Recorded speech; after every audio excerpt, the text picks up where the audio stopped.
Assalamu alaikum wa rahmatullahi wa barakatuh. Je suis très heureux de vous proposer aujourd'hui une réflexion autour d'un verset qui va nous permettre d'aborder le Ramadan avec la plus haute conscience et la meilleure foi. Ce verset est vraiment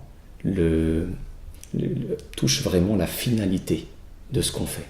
Et ce verset on va tirer de ce verset des conseils très précieux et surtout de très grandes nouvelles, très bonnes nouvelles. Ce verset, il est dans Surat Al-Inshiqaq, donc la déchirure. Et ce verset s'adresse à tout homme, donc tout homme et toute femme bien entendu.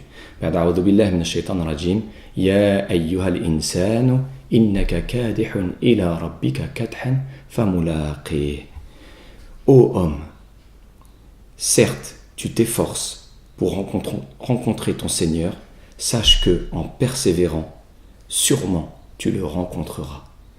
Alors, on sait tous qu'on va mourir un jour. Et on sait tous que le jour du jugement va être le jour où tout le monde va rencontrer Dieu subhanahu wa ta'ala. Donc ce verset s'adresse pourtant à une catégorie de personnes. Ça voudrait dire que cette rencontre est possible sur terre. Ce type de rencontre est possible sur terre.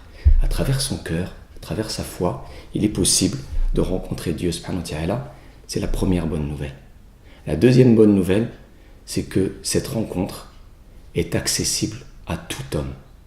Puisque Dieu dit « Ya ayyuhal insan », c'est-à-dire que quelle que soit l'époque, quelle que soit ton origine, quel que soit ton parcours, eh bien, tu es éligible pour cette rencontre. C'est vraiment là-dessus, à travers ce verset, que je m'interpelle, que je vous interpelle, et qu'il faudrait aborder le Ramadan avec cette intention. Certes, en sortant de ce bas monde, comme le dit Sidi Abdul Qadir Jilani rahimahullah, il y a une porte dans ce bas monde. Quand on la franchit, ça nous ouvre la porte, ça nous ouvre sur le monde de la vie dernière. Donc ce bas monde, on sait tous que c'est des relations terre à terre, des relations d'intérêt. Quand on fournit un effort, une énergie, c'est pour avoir un retour en échange immédiat. Quand on a franchi cette porte, et le Ramadan en est une occasion, eh bien on s'efforce pour la vie dernière. Là, on n'œuvre plus pour un intérêt immédiat, mais on œuvre pour un intérêt qui va venir plus tard. Le paradis, les palais, tous ces intérêts-là. Eh bien, il y a une seconde porte, nous dit Sidi Abdul Qadir Jilani, c'est celle que l'on trouve dans la vie dernière et qui s'ouvre sur Dieu, sur la rencontre avec Dieu.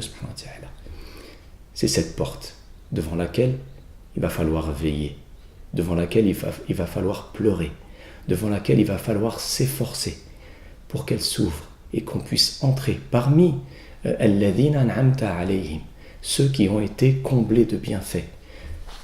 À travers ce verset, si l'on retient que ça, la rencontre avec Dieu subhanahu wa ta'ala, s'efforcer durant tout le mois de Ramadan pour que les œuvres que l'on fait ne soient pas des fardeaux, mais soient des occasions de plaire à Dieu subhanahu wa ta'ala, soit des occasions d'attirer son regard, soit des occasions d'attirer sa miséricorde. Alors alhamdulillah, on entre dans le Ramadan avec une légèreté et une ferveur qui nous sera utile. أقول قولي هذا واستغفر الله والسلام عليكم ورحمة الله وبركاته.